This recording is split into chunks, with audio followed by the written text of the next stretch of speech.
Hello, my art kittens, it's me, Art Cat, and this may be the first time I've ever made a little nickname for my viewers, and actually, this is the first time I've ever said anything. I decided to do a little, commentary on this redraw I'm doing, because it's short and it's kind of hard to see. But I also wanted to talk about my process, and just what I think about looking at old photos. And I have to say, this one made me laugh my butt off because look at those arms. What the hell? And your legs don't move that way, woman. But anyway, I'm not gonna, make fun of my old self because I've improved. I like to think I have, especially in the anatomy. As you can see right now, what I'm doing is I'm penciling it in. This is actually a lie. This is my third time penciling it because I couldn't get positions right and nothing. I'm picky. I've grown so picky. I have to admit that the positions that they're in aren't as actiony and, they don't have as much power towards them. I decided to do a more standstill stance instead of action scenes just because, I don't know, I'm weird. It didn't feel right when I was drawing them. So I decided to start with a standstill, but I still wanted to keep it as true to the old picture as possible. So the guy has his cape up and everything. I decided to make it more flowy. In the original photo, it was kind of just around the base of him. I wanted it to flare out. The girl's hair is still flowing like the original, but it's less because of the action she did and more of it's breezy, I guess. I changed the stance of the girl so that she's no longer has a broken leg and an up arm. I decided to make her in a kneeling position ready for action instead. I kept her hair relatively the same.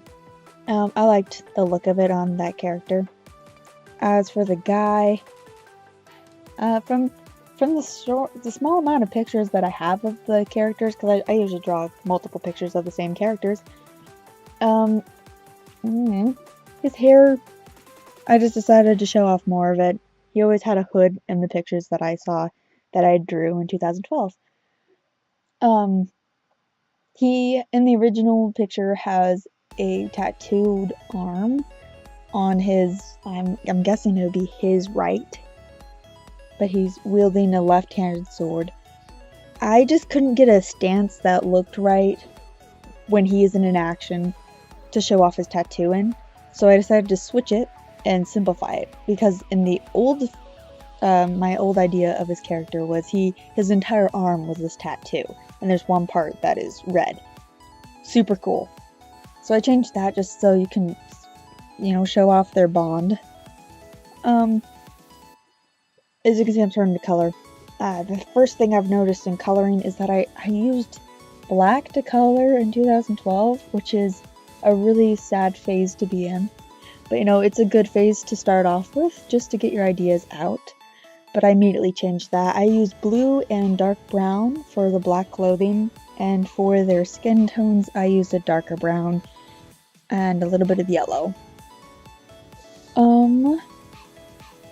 For the story behind these characters, I looked and I tried. I didn't write it down. I just drew really, really short pictures. Some of them I've actually inked, so I must have been very proud of them. By the looks of it, this guy with the orange hair, his name is Taeton. He wins a fight against, death, the Grim Reaper, and he gains his ability with this girl. That somehow involves this girl. When I was looking through it, the guy has a scythe now. So I think what's happening here is I totally got the original idea of Soul Eater. I think she's the embodiment of this weapon or some sort of power source for the weapon that he has, and it starts off as a sword and then goes into a Reaper scythe. Either way, it was a cool idea, and what I see from it, I was very happy with it, and I stuck with it for a long time. And, I also changed the background. I just added grass and put blue shadows. I changed his belt colors because I felt like there was just so much black. There was so much black. What you see me doing right now is I grab a pen and I go over it again. It's a skinnier pen than what I start off with. I usually start off with a 0.3 micron and then I go back with a 0.1 just to add really small shading proportions and to thicken lines that intersect or I find that need to have a little bit more movement to them. And also just add details where I'm like, oh, this would look cool. I had a belt buckle. I don't know why this belt is backwards, but it adds character. And so I'm changing up that. Also, redrawing lines that kind of fade after erasing and drawing over them. And then, boom, I'm done. That was the old one and the new one. And I have to say, I always love redrawing my stuff. And thank you so much for watching. Bye-bye!